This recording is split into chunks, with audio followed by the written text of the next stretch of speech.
إن الحمد لله نحمده ونستعينه ونستغفره ونعوذ بالله من شرور أنفسنا ومن سيئات أعمالنا. من يهده الله فلا مضل له ومن يضلل فلا هادي له، وأشهد أن لا إله إلا الله وحده لا شريك له، وأشهد أن محمدا عبده ورسوله صلى الله عليه وسلم. أما بعد، فقد أدركنا في الدرس السابق الفصل الذي يخص الإيمان بقدر خيره وشره، وقلنا أن للإيمان مراتب 4.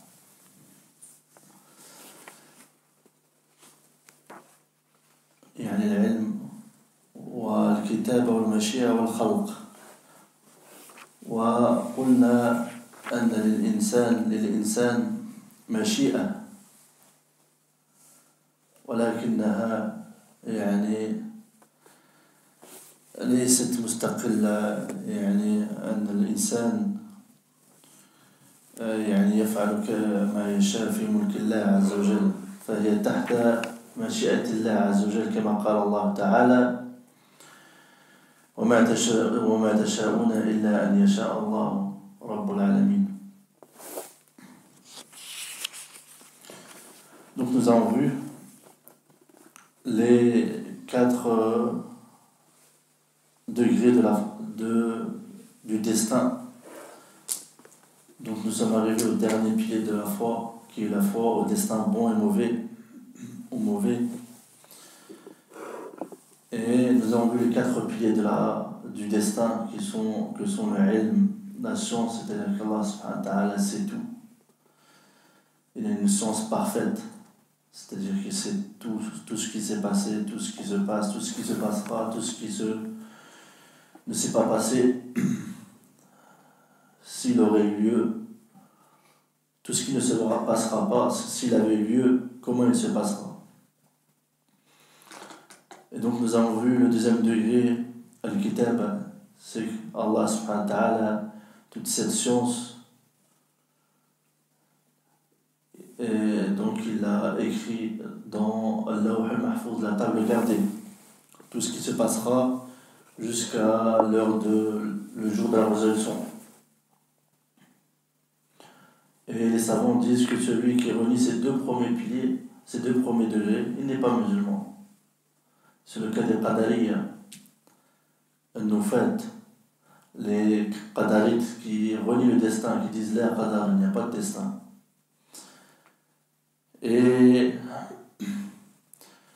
les 2 derniers degrés, et le 3e, c'est le Mashi'a, la volonté, c'est-à-dire qu'Allah subhanahu wa ta'ala, lorsqu'il veut une chose, elle se produit. Et lorsqu'il ne veut pas, elle ne se produit pas. Et la 4e chose, c'est le khalq, la création, c'est-à-dire qu'Allah subhanahu wa ta'ala a tout créé. Il a créé ces créatures avec leurs caractéristiques et leurs sons spécifiques, leurs mouvements, leur immobilité, etc. Et donc nous avons vu une chose importante, c'est que la personne a une volonté, mais qu'Allah subhanahu wa ta'ala lui a donné un ikhtiyar, c'est-à-dire une volonté ou un choix. Mais cette volonté, elle est régie par la volonté d'Allah, elle est sous la volonté d'Allah subhanahu wa ta'ala, car dans le royaume d'Allah subhanahu wa ta'ala, il ne se produit que ce qu'Allah subhanahu wa ta'ala veut. La yaqa'u fi mulkillah illa ma yurid. Il ne se produit dans le royaume d'Allah que ce qu'Allah veut.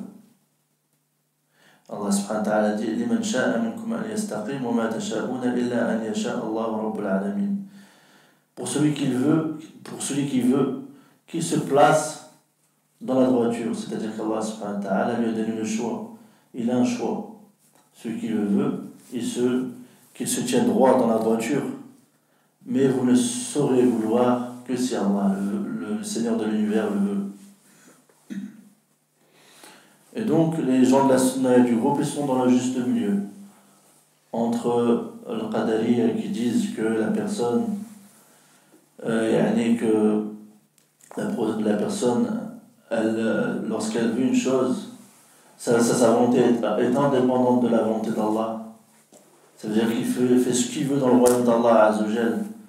Même si Allah ne le veut pas, lui il le fait. Et pour eux, la personne crée ses actes. Et entre le Jabriya qui disent que la personne elle n'a pas de volonté, elle n'a pas de mashia, elle n'a pas de volonté,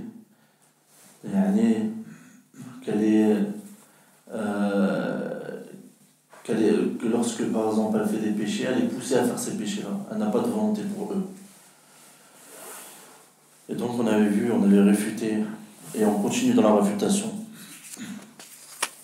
de ceux qui se justifient de leurs péchés en prétextant que leur péché est destiné.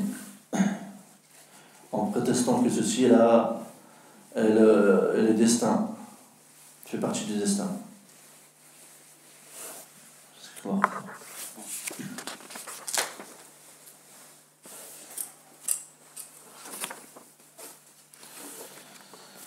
قال فكيف يصح الاحتجاج بحجة لا يعلمها المحتج بها حين إقدامه على ما اعتذر بها عنه وقد أبطل الله تعالى هذه الحجة بقوله سيقول الذين أشركوا لو شاء الله ما أشركنا ولا آباؤنا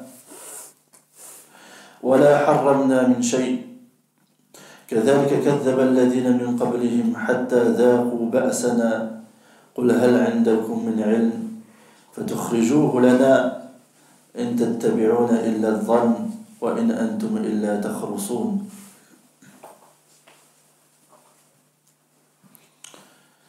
Donc le cheikh dit, comment peut-il être exact ou juste pour celui qui prend comme argument le qadar, le destin, pour se justifier de son péché? Comment peut-il être juste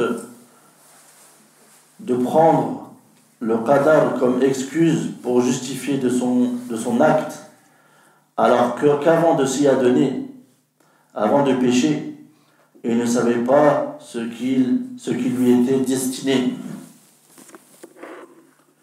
Et certes, Allah Ta'ala, il a invalidé cet argument, le fait de se justifier du péché, de prendre comme argument le qadar, le destin, pour justifier de son péché. Donc Allah Subhanahu wa Ta'ala, il a invalidé cette chose-là par sa parole. Ceux qui ont associé diront, si Allah avait voulu, nous ne lui aurions pas donné d'associé, nos ancêtres non plus, et nous n'aurions rien déclaré interdit. Ainsi leurs prédécesseurs traitaient-ils de menteurs les messagers, jusqu'à ce qu'ils eurent goûté notre rigueur. Dis, avez-vous quelque science à nous produire? Vous ne suivez que la conjecture, et vous ne faites que mentir. قال ونقول للعاصي المحتج بالقدر لماذا لم تقدم على الطاعة مقدرا أن الله تعالى قد كتبها لك فإنه لا فرق بينها وبين المعصية في الجهل بالمقدور قبل صدور الفعل منك. قال في الشرح قال نقول للعاصي لماذا لا تقدم على الطاعة مقدرا أن الله تعالى قد كتبها كما أقدمت على المعصية مقدرا أن الله قد كتبها لك إذ لا فرق بين هذا وهذا فالكل غير معلوم عندك وحيث لا تعلم أن الله قدر عليك الخير والشر إلا إذا وقع.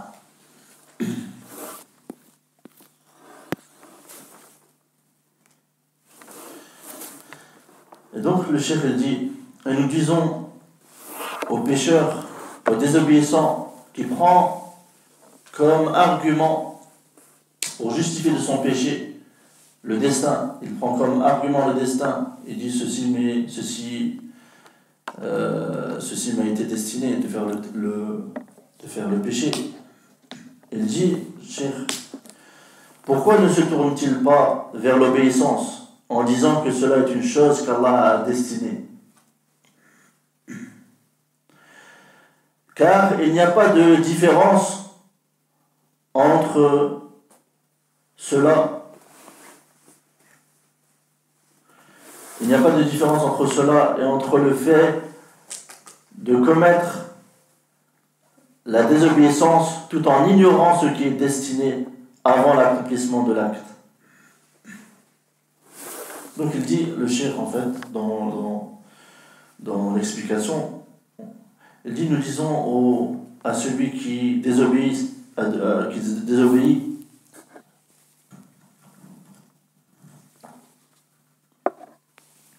dis-nous, pourquoi ne t'orientes-tu pas vers l'obéissance en te justifiant du qadar, en disant ceci m'a été destiné par Allah? Pourquoi ne t'orientes-tu pas vers l'obéissance en disant que ceci fait partie du qadar, comme tu t'es orienté vers la désobéissance en te justifiant du qadar qu'Allah t'a écrit? Car il n'y a pas de différence entre ceci et cela. Tout ceci n'est pas connu auprès de toi. Tu ne sais pas si tu vas faire l'obéissance ou la désobéissance. Il se peut qu'il y ait une chose qui vienne t'arrêter, de stopper dans l'obéissance ou dans la désobéissance. Et donc il dit que tu ne sais pas ce qu'Allah subhanahu wa ta'ala t'a destiné comme bien ou comme mal, si ce n'est après qu'il ait eu lieu. ولهذا لما أخبر النبي صلى الله عليه وسلم الصحابة بأن كل واحد قد كتب مقعده من الجنة ومقعده من النار قالوا أفلا نتكل وندع العمل؟ قال لا. قال النبي صلى الله عليه وسلم لا اعملوا فكل ميسر لما خلق له. Et donc il dit, et c'est pour cela que lorsque le prophète sallallahu alayhi wa sallam a informé les compagnons que tout un chacun, que toute personne, sa place au paradis et sa place en enfer sont écrites, sont destinées, et ils dirent les compagnons, afala nattakil wa nada'u al-amal, c'est-à-dire ne devons-nous pas nous reposer sur nos actions et délaisser les actions? Il dit, sallallahu alayhi wa sallam, là, il dit non, œuvrez, car tout un chacun se verra faciliter ce pourquoi il a été créé. C'est-à-dire que celui qui suit la voie prophétique, Allah subhanahu wa ta'ala, sincèrement, etc., Allah va lui faciliter ce pourquoi il a été créé, c'est-à-dire pour le paradis. Et au contraire, pour celui qui entre en enfer. قال ونقول للعاصي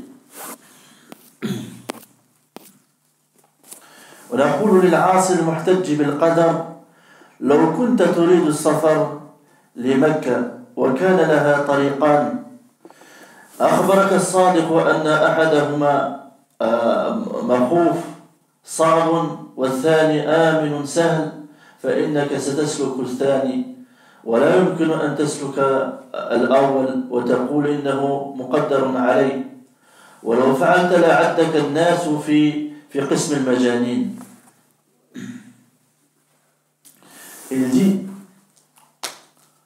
encore une preuve contre celui qui se justifie du destin et se justifie de son péché en évoquant le destin.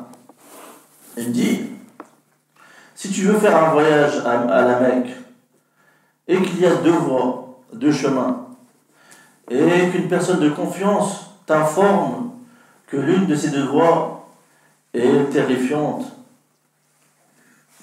et qu'elle est difficile à emprunter, et que la deuxième voie est, elle est facile et tu y trouveras la sécurité.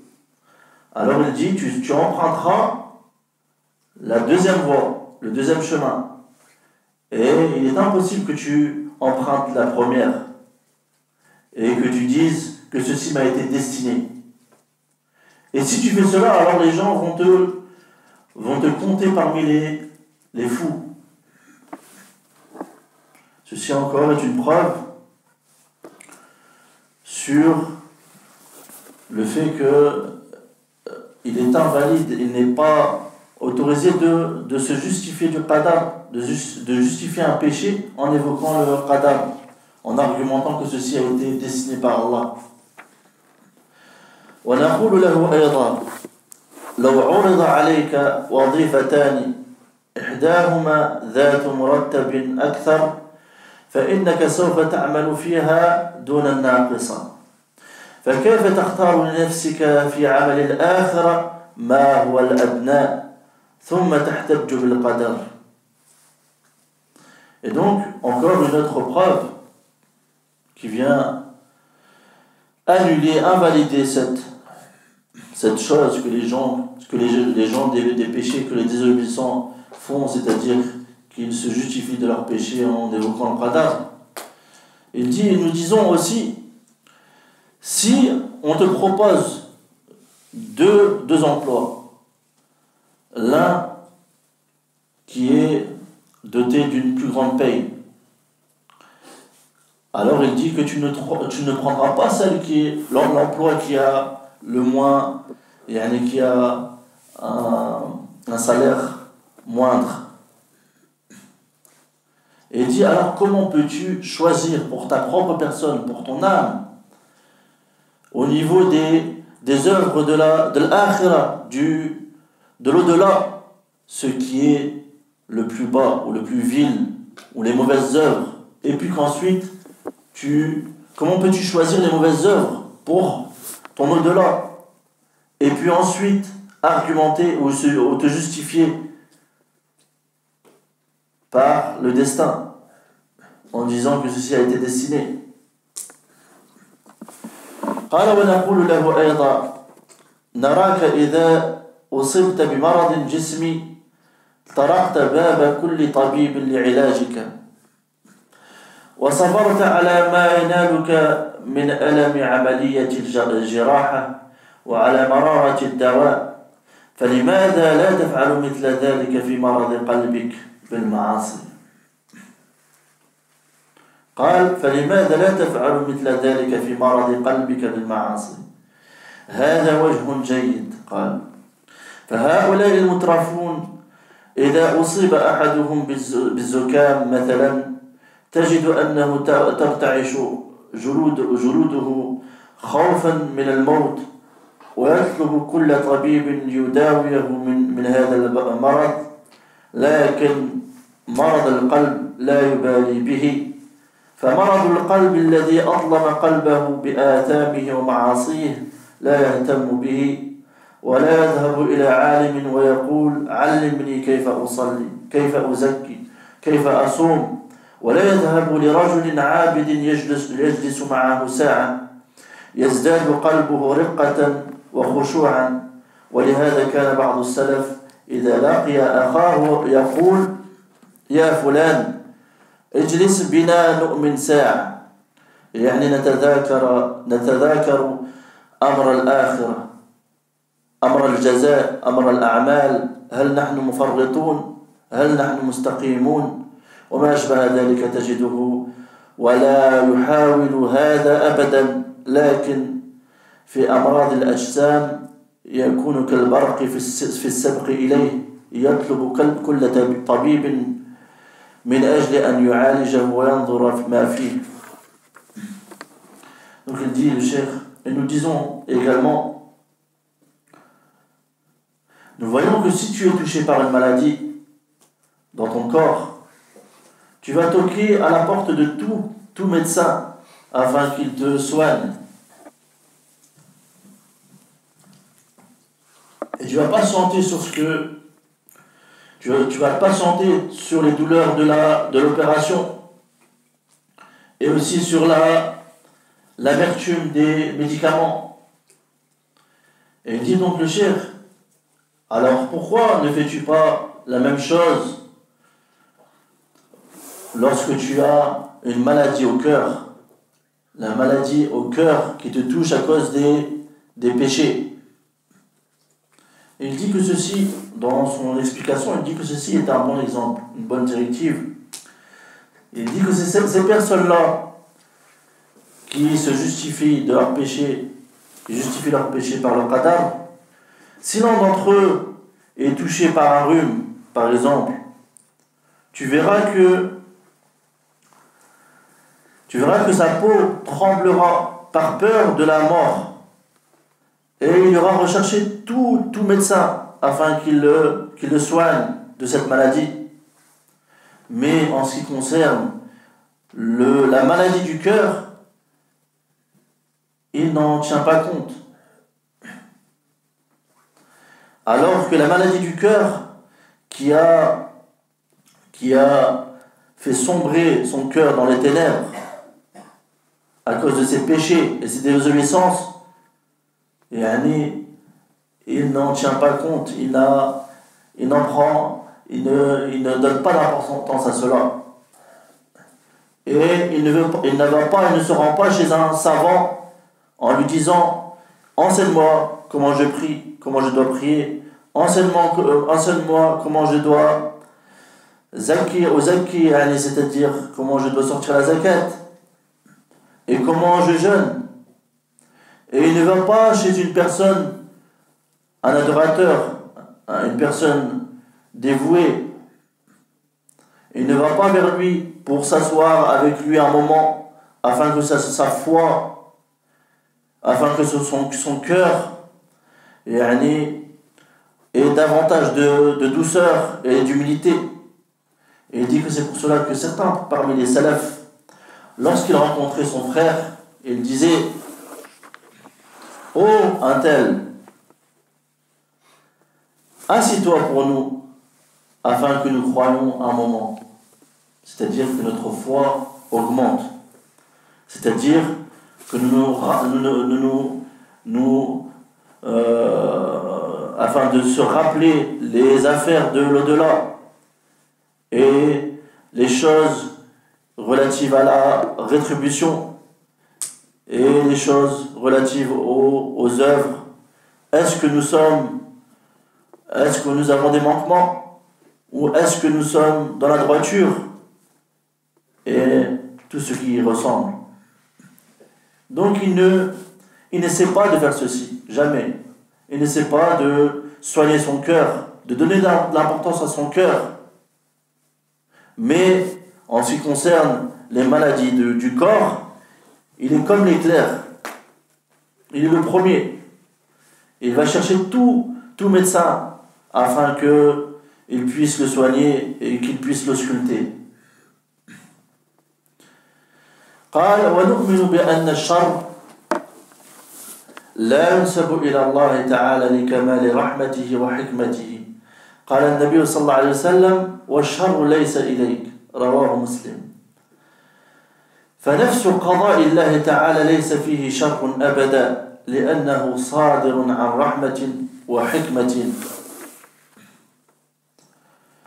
وإنما يكون الشر في مقضياته، لقول النبي صلى الله عليه وسلم في دعاء القنوت الذي علمه الحسن رضي الله عنه وقني شر ما قضيت، فأضاف الشر إلى ما قضاه. ومع هذا فإن الشر في المقضيات ليس شرا خالصا محضا، بل هو شر في محله من وجه خير من وجه، أو شر في محله خير في محل آخر. قال فيما يخص قول الشيخ فنفس قضاء الله تعالى ليس فيه شر أبدا، فلا يقال بيده الخير والشر لكمال رحمته وحكمته قال النبي صلى الله عليه وسلم والشر ليس إليك. Donc il dit le cheikh, donc il en a fini sur la,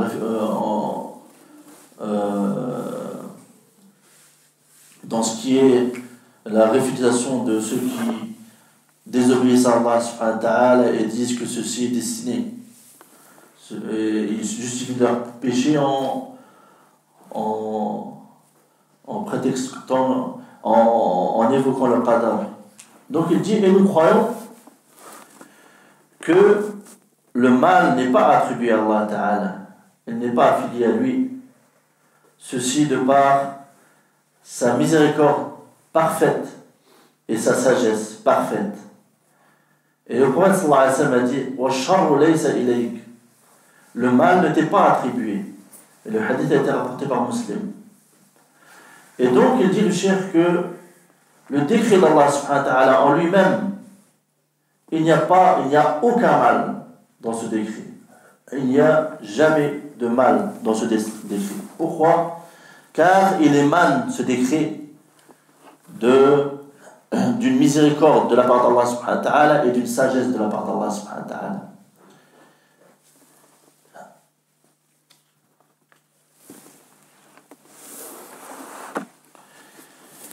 Et il dit que plutôt le mal, il se trouve dans les choses qui découlent des décrets d'Allah subhanahu wa ta'ala, c'est-à-dire fil makhlouqat, dans les créatures d'Allah subhanahu wa ta'ala.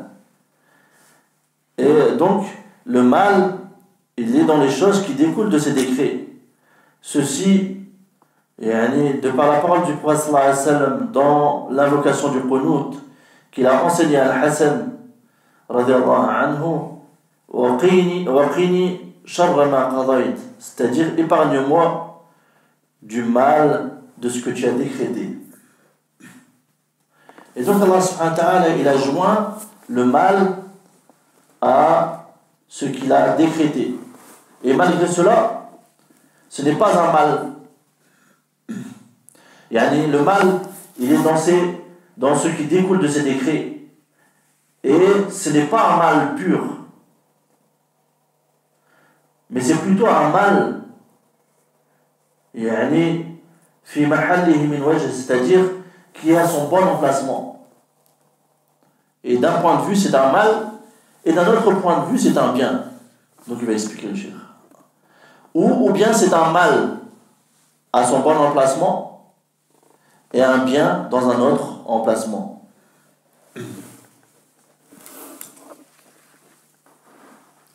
قال فالفساد في الأرض من الجدب والمرض والفقر والخوف شر لكنه خير في محل آخر. قال الله تعالى ظهر الفساد في البر والبحر بما كسبت أيدي الناس ليذيقهم بعض الذي عملوا لعلهم يرجعون. قال ليذيقهم بعض الذي عملوا لعلهم يرجعون. إذن الرجوع خير لا شك، وإذاقة الناس بعض الذي عملوا خير أيضا، لأنها تعجيل للعقوبة في الدنيا، وعقوبة الدنيا أهون من عقوبة الآخرة. فاتضح أن الشر لا يكون شرا محضا حتى في مفعولاته تبارك وتعالى، لأن فعله كله حكمة. Et donc il dit, la corruption qui se produit sur terre, ou les mauvaises choses, comme la sécheresse, la maladie, la pauvreté, la peur, tout ceci est un mal. Mais c'est un bien dans un autre contexte, ou dans un autre emplacement, ou d'un autre point de vue. Allah Ta'ala, il dit, la corruption est apparue sur terre et sur mer à cause de ce que les gens ont accompli de leurs propres mains, afin qu'Allah leur fasse goûter une partie de ce qu'ils ont œuvré. Peut-être reviendront-ils. Il dit donc le cheikh que le fait de revenir vers Allah subhanahu wa ta'ala, c'est un bien, et il n'y a aucun doute à cela. Et le fait de goûter aux gens une punition, de les faire goûter à une punition à cause d'une part de ce qu'ils ont commis, c'est aussi un bien. Car dans ceci, il y a une précipitation du châtiment ici-bas. Et le châtiment d'ici-bas, il est plus facile que le châtiment de l'au-delà. Donc c'est un bien. Et donc il est clair que le mal, ce n'est pas un mal pur. Même dans ce qui découle des actes d'Allah Ta'ala. Car tout ce qu'il fait Allah Subhanahu wa Ta'ala, il est fait avec sagesse. Qu'on la connaisse ou qu'on la connaisse pas, la sagesse pour laquelle Allah Subhanahu wa Ta'ala il a fait une chose ou une autre chose. قال وقطع يد السارق ورجم الزاني شر بالنسبة للسارق والزاني في قطع اليد وإزهاق النفس لكنه خير لهما من وجه آخر حيث يكون كفارة لهما فلا يجمع لهما بين عقوبتي الدنيا والآخرة وهو أيضا خير في محل آخر حيث إن فيه حماية الأموال والأعراض والأنساب قال يعني الشيخ ابن عثيمين في هذا الشرح إذا فإن هذه الحدود تكون مكفرة للذنوب قال فالسارق إذا قطعت يده ولو من غير توبة صار ذلك كفارة له عن العقوبة في الآخرة أما إذا تاب فالأمر ظاهر أنه ترفع عنه العقوبة في الآخرة وكذلك يقال في الزاني. Et il dit, le fait de couper la main du voleur et de lapider le fornicateur, ceci est un mal en ce qui concerne ces gens-là. Et c'est un mal qui leur est qui se produira en eux. C'est un mal pour eux, mais c'est aussi un bien pour eux. D'un autre côté, c'est un bien pour eux, car cela sera une expiation de leur péché, une expiation de la fornication pour le fornicateur qui était marié et qui a forniqué. C'est une expiation, ainsi que pour le voleur à qui on coupe la main, c'est une expiation aussi pour lui. Et donc Allah subhanahu wa ta'ala, il ne va pas réunir pour ces personnes-là deux châtiments. Il ne va pas les châtier ici-bas comme dans l'au-delà. Non. Celui sur lequel la peine a été appliquée, comme le fait que le voleur, lorsqu'on lui a coupé sa main, il ne sera pas châtié dans l'au-delà. Car ceci est une expiation. Donc, Allah subhanahu wa ta'ala ne rassemblera pas pour lui deux châtiments, le châtiment du bas monde et de l'au-delà. Et il dit que c'est également un bien. D'un autre côté, c'est aussi un bien, car il y a dans cela l'application des peines, il y a une préservation des biens et de l'honneur, et aussi des liens familiaux. Donc même si la personne, vis-à-vis de lui, la personne sur laquelle on applique une peine, vis-à-vis de lui, c'est un mal, ce n'est pas un mal pur. Et il y a un bien dedans. C'est que la personne, premièrement, même s'il n'a pas fait tawbah, la personne, son péché est expié. C'est-à-dire qu'Allah ne va pas le prendre dans l'au-delà pour son péché. Et aussi, c'est un bien d'un autre point de vue, du point de vue des liens familiaux et de la préservation des liens familiaux, des biens et de l'honneur.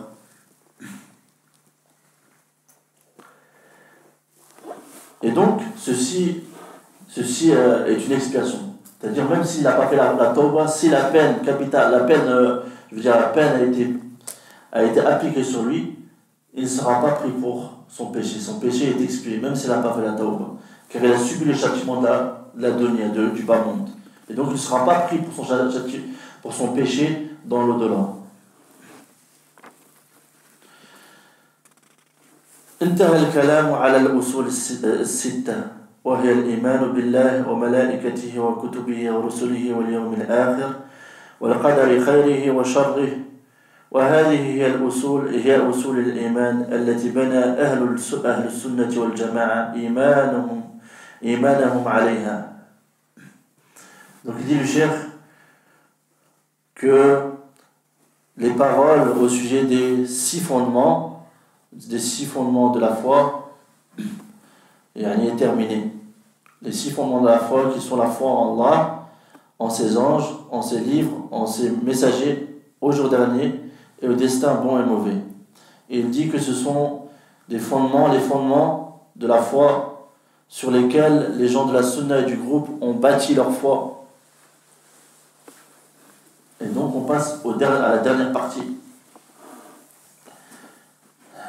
فصل هذه العقيدة السامية المتضمنة لهذه الأصول العظيمة تثمر لمعتقدها ثمرات جليلة كثيرة.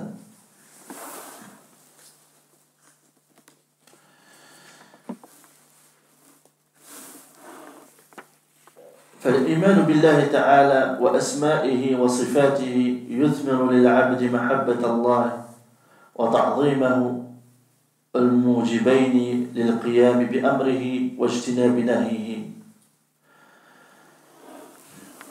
Donc il dit partie au chapitre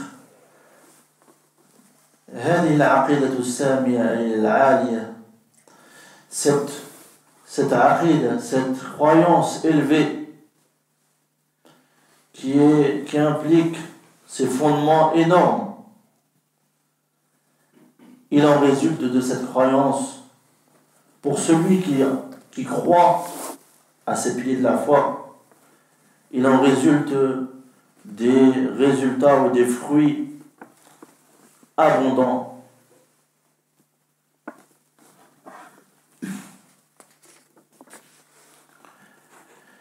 Et donc il dit que la foi en Allah Ta'ala et en ses noms et en ses attributs,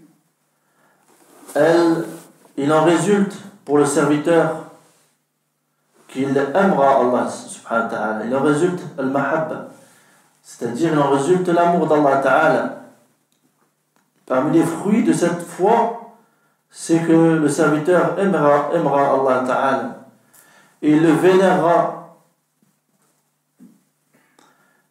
Il en résulte aussi la vénération d'Allah subhanahu wa ta'ala, c'est-à-dire qu'il en résulte l'amour d'Allah et la vénération d'Allah subhanahu wa ta'ala, qui entraînent tous deux obligatoirement le fait de s'en tenir aux ordres d'Allah subhanahu wa ta'ala, d'obéir à Allah ta'ala et de délaisser ou de s'écarter de ses interdits.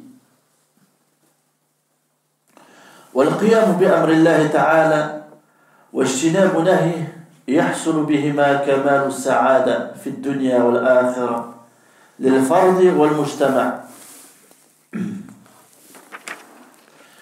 قال تعالى: من عمل صالحا من ذكر أو أنثى وهو مؤمن فلنحيينه حياة طيبة ولنجزينهم أجرهم بأحسن ما كانوا يعملون. قال: فلنحيينهم حياة طيبة. قال: ما أعظم القرآن المتكلم به. فلم يقل فليرزقنه أو فلنكثرن ماله، بل قال: فلنحيينه حياة طيبة. والحياة الطيبة تكون حتى مع الأمراض، بل حتى مع الفقر وحتى مع البلاء يكون الإنسان مطمئنا صابرا على قضاء الله وقدره راضيا به ربا. ولهذا يقول بعض السلف رحمهم الله: لو يعلم الملوك وأبناء الملوك ما نحن فيه لجلدونا بالسيوف يعني ما نحن فيه من السعادة. Donc il dit le cheikh, et le fait de s'en tenir aux ordres d'Allah subhanahu wa ta'ala, d'appliquer les commandements, d'obéir à Allah subhanahu wa ta'ala, de délaisser ses interdits, avec ces deux choses, la personne aura un bonheur complet, ici-bas comme dans l'au-delà. Que ce soit pour les personnes individuelles comme pour la société aussi. Si la société s'en tient aux ordres d'Allah et s'écarte des interdits d'Allah subhanahu wa ta'ala. Et Allah subhanahu wa ta'ala dit, le cheikh a pris comme preuve la parole d'Allah subhanahu wa ta'ala, quiconque mâle ou femelle fait une bonne œuvre tout en étant croyant, nous lui ferons vivre une bonne vie et nous le récompenserons certainement en fonction des meilleures de ses actions. Il dit le cheikh au sujet de la parole d'Allah subhanahu wa ta'ala, nous allons leur faire vivre une bonne vie. Il dit le Coran est d'une grandeur.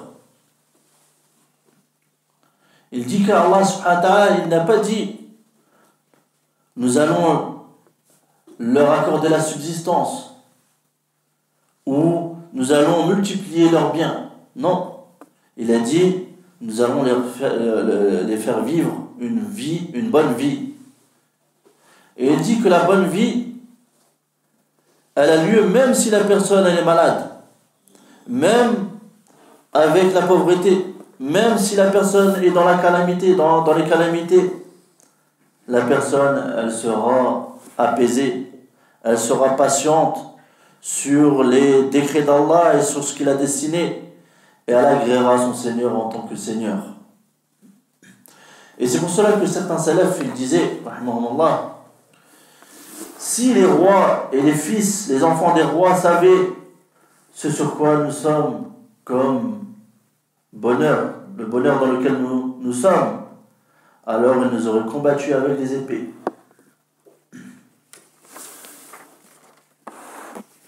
Ils auraient combattu à l'épée.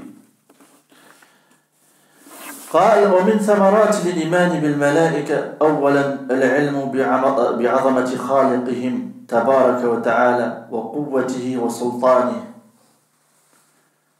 قال لأن عظمة المخلوق تدل على عظمة الخالق ولا بد. وثانيا شكره تعالى على عنايته بعباده حيث وكل بهم من هؤلاء الملائكة من يقوم بحفظهم وكتابة أعمالهم وغير ذلك من مصالحهم. Et donc, il dit parmi les fruits qui résultent de la foi au deuxième pilier, c'est-à-dire la foi aux anges, premièrement, il y a la connaissance, la science, l'ilm, la science de l'immensité de leur créateur, de celui qui a créé les anges, c'est-à-dire Allah Azza wa Jal, Tabaraka wa Ta'ala. Et aussi, la personne, si elle connaît les anges, elle connaît leurs caractéristiques, il en résulte que la personne aura la science de l'immensité de leur créateur ainsi que de sa puissance, de sa force et de sa souveraineté. Et il dit le cheikh, car l'immensité de la créature indique ou prouve l'immensité du créateur.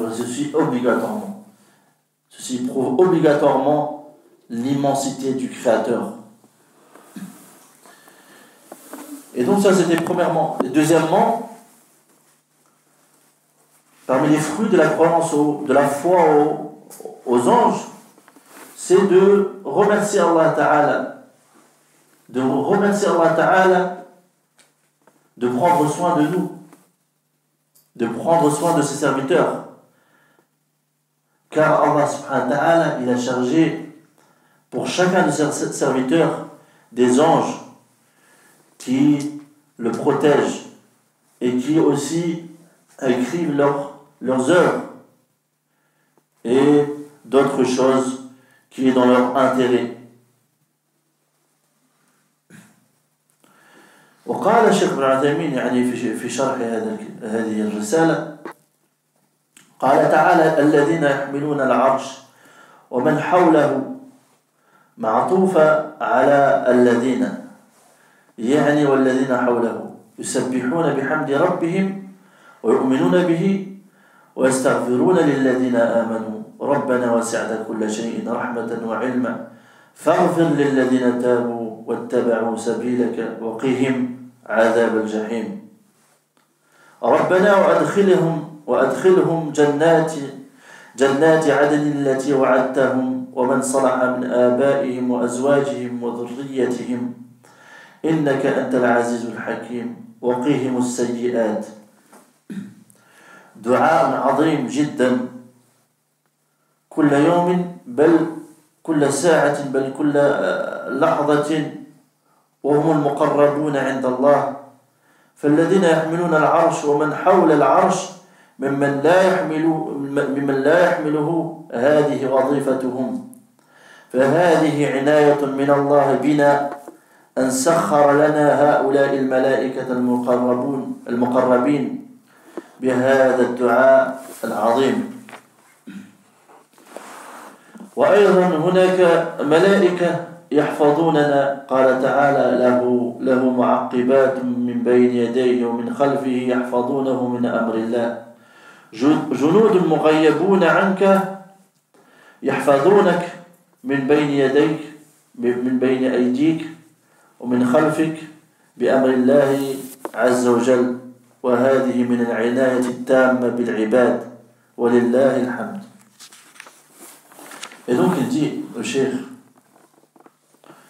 donc il prend comme exemple la parole d'Allah subhanahu wa ta'ala. Allah ta'ala a dit au sujet des anges qui portent le trône et des anges qui sont autour du trône. Il dit qu'ils demandent pardon, ils glorifient la louange de leur Seigneur et ils croient en lui et ils demandent pardon à ceux qui ont cru.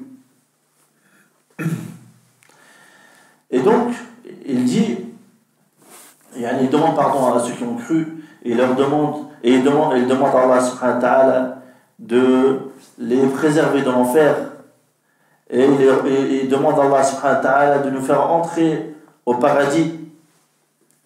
Et donc il dit Cheikh Ibn Uthaymin que c'est une invocation, ou ce sont des invocations immenses. Tous les jours, plutôt chaque moment, plutôt chaque instant, ils invoquent pour les croyants. Alors qu'ils sont les al-muqarraboun, ils sont les rapprochés d'Allah subhanahu wa ta'ala. Ceux qui portent le trône et ceux qui sont autour du trône, qui ne portent pas le trône, c'est ceci leur tâche.